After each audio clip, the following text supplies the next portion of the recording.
Hello guys, आज हामी बनाउँदैछु मोमो। अन्त यो प्याज, अन्त हामी प्याजलाई के गर्छु काट्छौँ अन्त प्याज काटेपछि यसरी आशा आउँछ। रुँदा पनि गाना गाउनु पर्छ। अनि यो आटा म्याजिक आटालाई म्याजिक गरेर मुस्यो। त्यहाँबाट यो अदरक अदुवा हाल्यो। अदुवालाई यस्तो गर्नुपर्छ होइन हाल्नुको लागि। त्यहाँबाट चिकनलाई यस्तो चिकनको किमा हो त्यो चाहिँ। अन्त यो इस्कुसलाई पनि हामी कोरेसो गर्छौँ यसरी।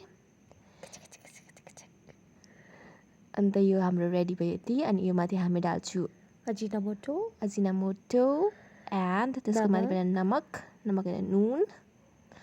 अन्त त्यहाँबाट हामी तेललाई तताउने एन्ड तेललाई तातेपछि अन्त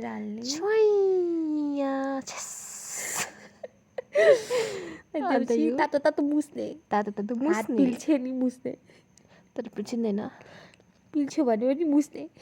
अन्त यसरी मुसेपछि यस्तरी मजाले हो सकेर मात्र हाल्नुपर्छ यस्तो हुन्छ होइन। त्यहाँबाट चाहिँ हामी बेल्छु यस्तो स्पिडमा बेल्छु। सो ब्युटिफुल एन्ड यस्तो प्रोफेसनल छ हो हाम्रो बेलन गर्ने मान्छेहरू पनि यहाँ रोटी बनाउने मान्छे प्रोफेसनल छ होइन। यस्तो प्रोफेसनल क्या अब प्रोफेसनल भन्छु नि म। सेफ फ्रम युके होइन चाहिँ बडीको मम्माको। अन्त हाम्रो यो मोमो रेडी। अनि यो टमाटरको अचार अनि त्यसमा हाल्छु खुर्सानी डल्ले खुर्सानीलाई हल्का डढाउने यसरी। त्यहाँबाट त्यसमाथि हाल्छु टिम्बुर लसुनलाई हाल्ने धनिया नमक हालेपछि त्यसलाई ग्राइन्ड गर्छ यसरी। मैं तो थक गई भन्नुपर्छ है।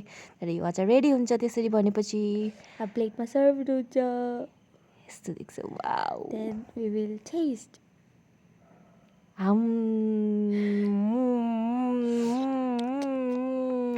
It was delicious. Wow, delicious. यहाँ हाम्रो आमाले खानुहुँदैछ एकदम दामी।